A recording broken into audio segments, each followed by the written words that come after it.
Nah, 18-19. Roma pasal 7. Sebab aku tahu bahwa di dalam aku, yaitu dalam, sebab aku tahu bahwa di dalam aku, yaitu dalam aku sebagai manusia, tidak ada sesuatu yang baik. Sebab kehendak memang ada di dalam aku, tetapi bukan hal berbuat apa yang baik.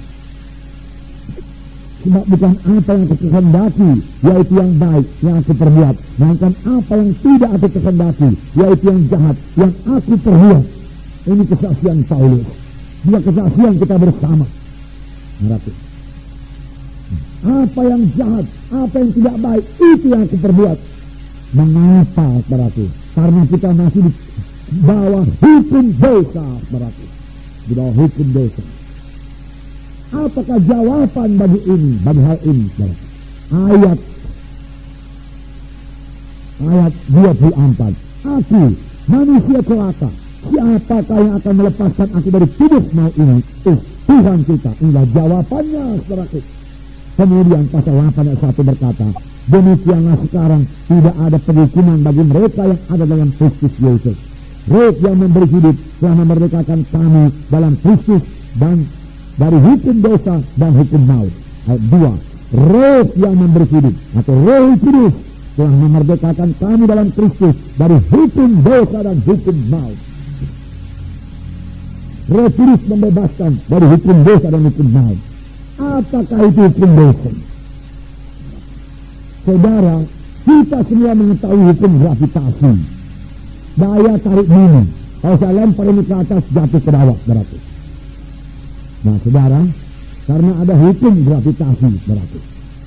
Ya. Saudara, hukum dosa juga demikian. Kita mau berbuat baik, jatuh kepada dosa. Kita mau berbuat baik, jatuh kepada dosa. Apakah jalan keluarnya?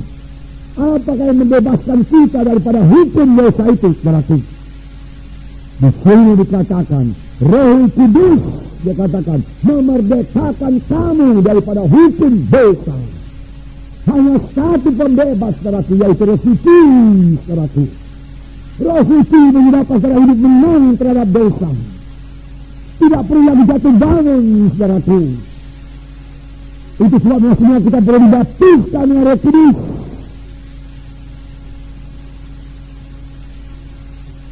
Karena hidup kekristenan kita ini, saudaraku, bukanlah dimaksudkan Tuhan hidup jatuh bangun. Tetapi Tuhan mau kita hidup berkuasa melawan dosa, saudaraku. Tuhan mau kita hidup suci, saudaraku. Di dalam dunia ini, dari mana akan kita capai itu, saudaraku? Dengan pengetahuan manusiawi kita, dengan tekad kebulatan tekad kita, saudaraku. Berapa kuatkah kita manusia ini, saudaraku? Saudara, sama seperti untuk menerima keselamatan, kita tidak bisa menerima keselamatan dengan perbuatan baik kita, dengan kekuatan kita, dengan pengetahuan kita, dengan kesanggupan kita. Kita tidak bisa lahir baru, tidak bisa menerima keselamatan dari Tuhan. Apakah yang menyelamatkan kita? Yesus yang memberi anugerahnya kepada kita, saudaraku. Yaitu dia sendiri, saudaraku, disalib, memikul dosa kita. Ya, kalau kita percaya kepadanya dan menerima dia sebagai Tuhan yang juru selamat kita, lalu kita pun, saudaraku, lahir baru, selamat. Jadi keselamatan kita datang daripada Yesus.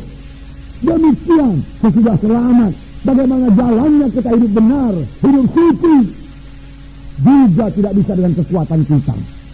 Kita perlu oknum ketiga, yaitu Roh Kudus yang berdiam dalam kita, supaya kita bisa hidup benar, hidup suci, saudaraku. Supaya kita bebas daripada hukum dosa. Apakah itu hukum dosa? Saya ulangi lagi, saudaraku. Yaitu satu hukum yang membawa manusia selalu jatuh kepada dosa. Mau berbuat baik, tapi dosa datang duluan. Lalu dia berduka cita, menyesal, menangis, saudaraku. Ampuni saya.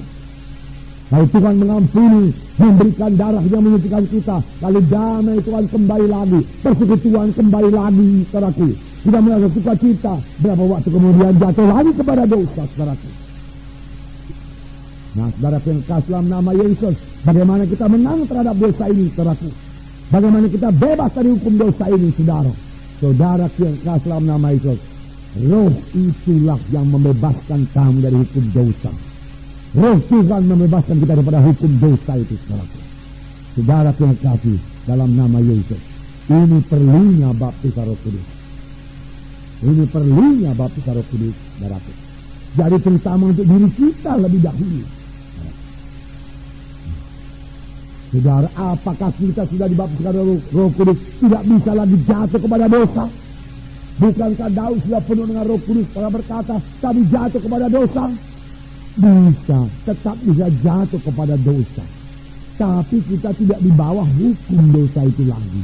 Mereka, saudara, kita sudah merdeka dari hukum dosa itu. Kalau kita mengetahui hak kita ini, kita sudah merdeka. Kemudian dosa datang dan kita melawan dosa itu, saudaraku, kita mesti menang.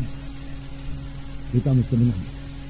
Roh Kudus sudah memerdekakan kami, memerdekakan kami dari hukum dosa dan hukum maut. Yaitu Roh Kudus. Haleluya, saudara. Mereka telah oleh kuasa. Tanpa kuasa itu mereka tinggal kecil saja, saudaraku. Padahal Tuhan telah memberikan kuasa itu kepada kita. Menjadi saksi Yerusalem, Judea, Samaria, sampai ke ujung bumi. Nah, jadi itu pertama sekali, saudara. Baptisan Roh Kudus kepada kita, supaya kita menang terhadap dosa, supaya kita hidup benar, hidup suci. Terima baptisan Roh Kudus. Setelah kita terima baptisan Roh Kudus, penuh senantiasa dengan Roh Kudus. Kalau sudah penuh dengan Roh Kudus, dalam beroleh kuasa untuk hidup benar, untuk hidup suci, saudara.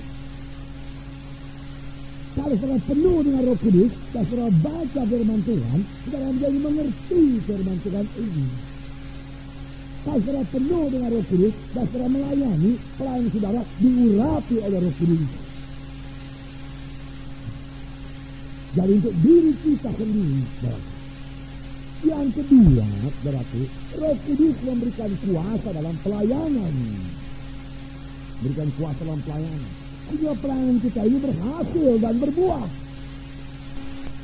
Saudara, untuk berbuah itu perlu kuasa, saudara, kuasa.